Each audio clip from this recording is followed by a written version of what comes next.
Concert na K12 sana. Concert power plant K12 sana. Sana yung mukha niya. Ganda sana ng mukha niya. Bago pa oh. Makinis pa yung mukha niya. Angas. Ang problema, ganito yung kalabasan. Iba na yung laman niya. Bali, DIY na yung laman niya oh. DIY na. Sayang sana oh. Wala na, iba na. Sa mga nakakilala ng pintura nito, alam na nila kung kaninong gawa to. Ayan, yung may-ari nito ay taga Bicol. Taga Bicol. Dalawa ay pinagawa sa akin, yung CA30 at ayun o CA20 na iMix. Tapos ito, pangalawa sana to. Sa totoo lang guys, hindi ko sana tatanggapin ito. Hindi ko tatanggapin or hindi ko sana gagawin talaga ito. Noong December pa to dinala rito sa akin. Sabi ko, ayaw ko gawin. Kaso lang nagmamakawa na si Bossing. Alam niyo kung bakit ayaw ko gawin to? Kasi mahirap magsalo ng gawa ng iba na ganito yung kalagayan. Yan, ganito yung kalagayan. Oh. Dali binaklas lang to ng chewing ko kasi nga sabi ko baklasin mo muna yan. I-wiring natin na maayos. And then ikon natin, tawag nito, iayusin natin na maayos. Kasi yung isang, tingnan mo naman yung ginawa sa isang kapasitor. Nakalabas ito, nakalugay lang siyang ganyan. Tapos nakahinang to. Ayan, ayusin naman natin kahit paano, sabi ko. Bago natin ibalik, paganahin natin. Pati nga dito, tingnan nyo, ginawa sa may input buffer o dito nilagay. Maigi siguro, tanggalin na lang itong buffer na to. Kahit wala na to, diretso na lang natin. Kasi ang gusto ni mangyari ni sir, na hindi sana to dito nakalagay. Kung maaari daw.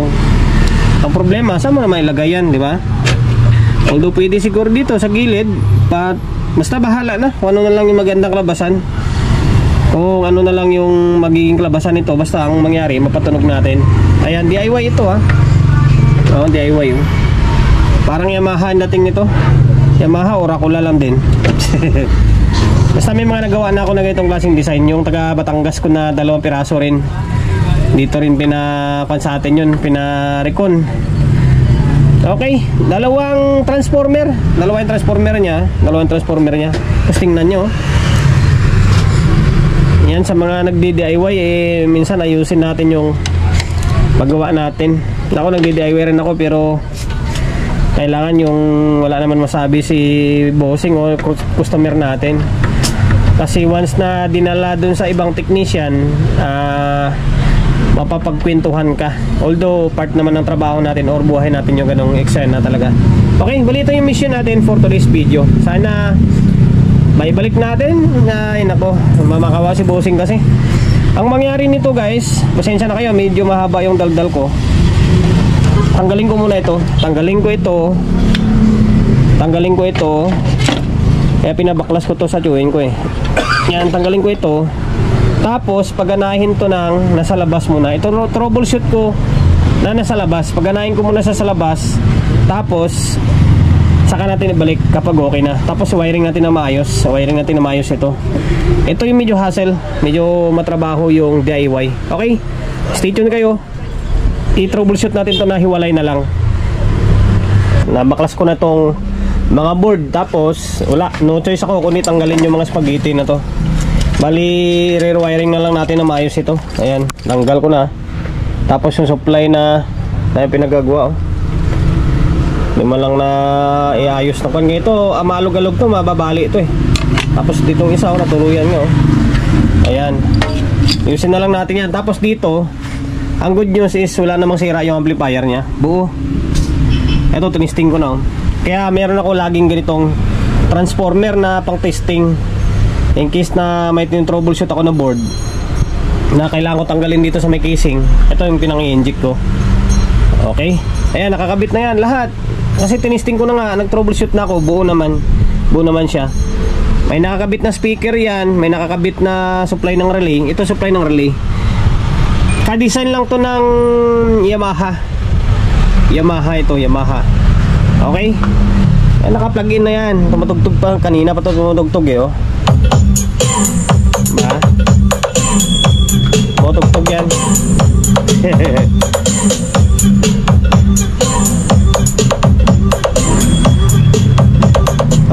isa hindi ko pa na-testing, pero tingin ko buo naman siguro yung isa, pati yung isa na yun. Nagkatalo lang to dito sa wiring na lang. Okay, ngayon iwanan ko muna kayo. Tatanggalin ko muna lahat ito, tsaka natin ibalik yung mga board, and then i-rewiring natin ng maayos. Wiring natin ng maayos, pati nandito ayusin ko na lang, basta tipong medyo maayos-ayos naman siya tingnan. Sana kumasya. Okay, partially update muna tayo. Ito, binalik ko na yung board ito to. Nakaribit yan. Nakaribit. Niribit na natin para mas malinis siya. Okay, baklas lahat yan. Tapos nung nakaraan, yung ilaw dito ay nilagyan na nila sa may speaker out, papunta lang dito, active in signal lang.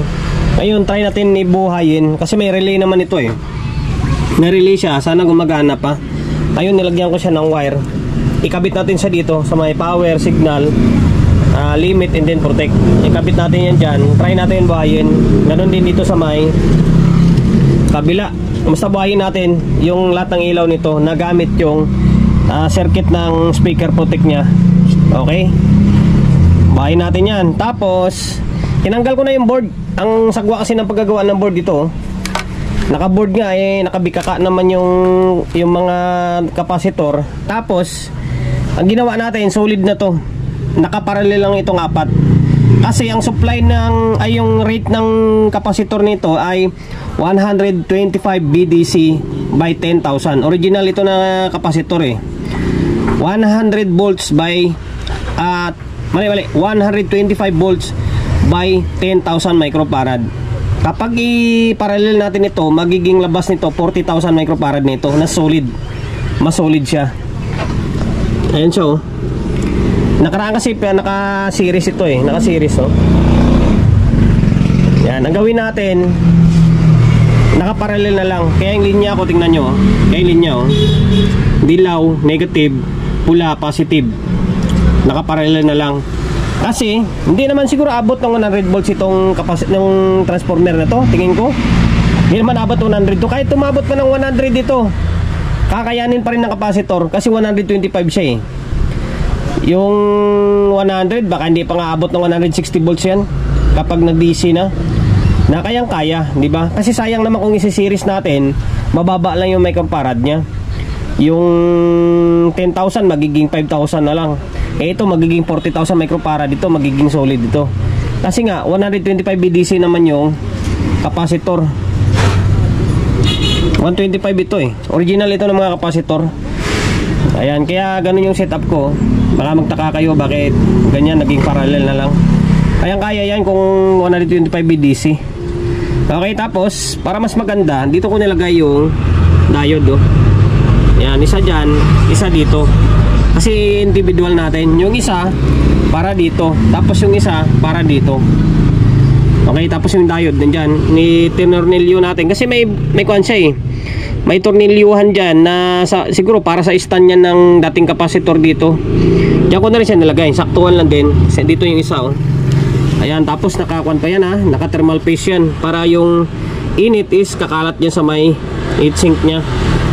Mas maganda to, pagandahin natin konti kahit pa paano.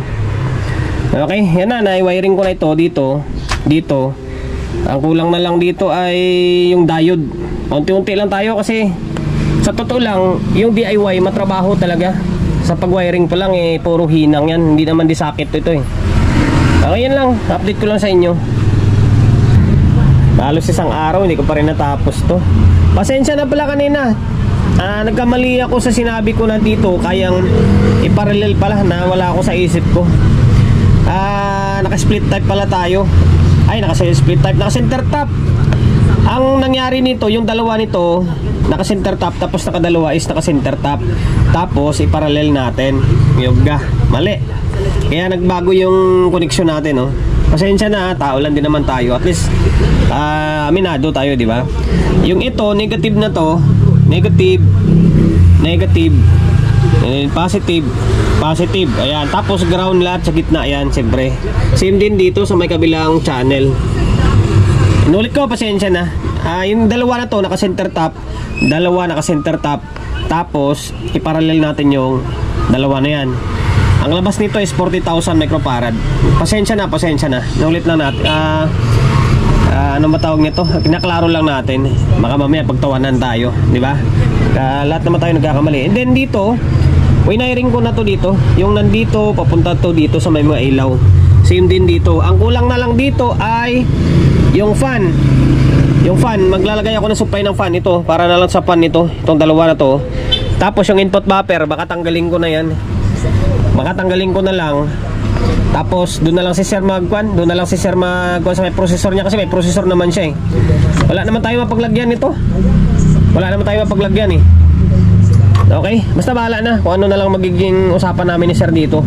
Tapos baka magtaka kayo dito sa may 15 itong resistor na nilagay ko. 15K ito, 15K kasi bleeder yan or siya yung nagdi-discharge ng supply or karga ng kapasitor natin para once nagkakalikot tayo is nadi-discharge siya. Mahirap kasi yung nagkakalikot ka hindi nagdi-discharge, magugulat ka minsan pumuputok. Yan. Tapos winaring na natin to. Naka-wiring na yung control. Naka-wiring na yan. Tapos speaker, itong input. Hindi ko lang pinapakita kasi para mas mabilis na yung video natin. Kumbaga dokumentaryo na lang ito na para makita ni Sir na ginawa ko yung unit niya. Pasensya na. Tapos ang problema may isa pa eh. Bukod dito sa may fan na hindi pa natin napagana itong fan, walang soft start ito. Wala nang soft start. Yung soft start kasi nito is kulang na ng supply na dapat doon yun sa may dating supply ng nandito. Wala nang supply ng soft start to. Pero ano ba pwedeng mangyari ito? Basta bahala na. Hindi naman ganun kalaking transformer to eh. Kaya na to kahit wala na siguro soft start to. Tapos ano ba tawag nito? Yung isang channel dito medyo sumablay pa ako. Kapag kinakabit ko yung supply, yung positive is bumabaga siya. Indikasyon na may problema pa. Baka may mali lang ako na konti. Dito naman working na. Ito pakita ko sa inyo, may nakakabit na nga input to. Input, output is channel 2, ay channel 1. Ang gamit dito is minodified na nila eh. Naka speak on and then naka binding post. Okay, pakita ko sa inyo. Diba? Normal na siya oh. Protect, power, protect. Tapos ang problema ko rin na lang dito is yung signal.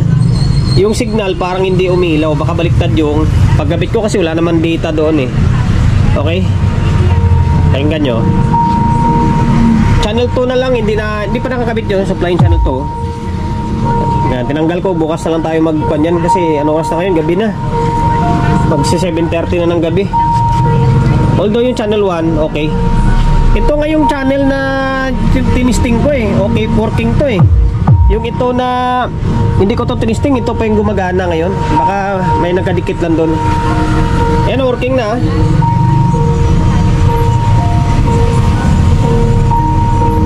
Sub kasi nakakabit. Yung sub ko doon, no? O, dak, makalabog. Okay, working.